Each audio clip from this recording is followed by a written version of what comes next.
Team India star pacer Mohammed Shami తిరిగి bowling చేస్తున్నాడు. One day world cup 2023 అనంతరం షమి టీమిండియాకు దూరమైన విషయం తెలిసిందే. చీలమండల గాయానికి ట్రీట్మెంట్ చేయించుకోవడంతో కొన్ని నెలల పాటు షమి నడవడానికే ఇబ్బంది పడ్డాడు. క్రమంగా కోలుకున్న మహమ్మద్ షమి ఇంతకు ముందులా బౌలింగ్ చేస్తున్నాడు. బంగ్లాదేశ్ లేదా న్యూజిలాండ్తో జరిగే టెస్ట్ సిరీస్కు మహమ్మద్ షమి తిరిగి అందుబాటులోకి వచ్చే అవకాశం ఉంది.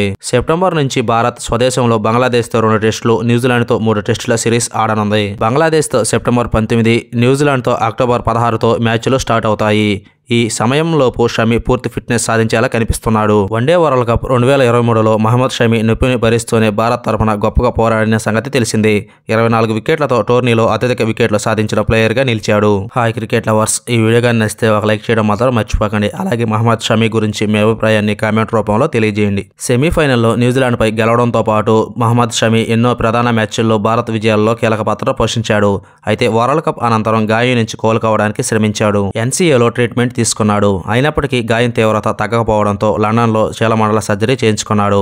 దీంతో ఐపీఎల్ 2024తో పాటు టీ20 వరల్డ్ కప్నకు షమి దూరమయ్యాడు. అయితే next year ICC champions trophy, world test championship final జరగనుండడంతో భారత జట్టులకి షమి త్వరగా రావాలని బీసీసీఐ కోరుకుంటుంది. వన్డే చేత్తో మ్యాచ్ను మలుపు తిప్పే సామర్థ్యం మహమ్మద్ షమికి ఉంది.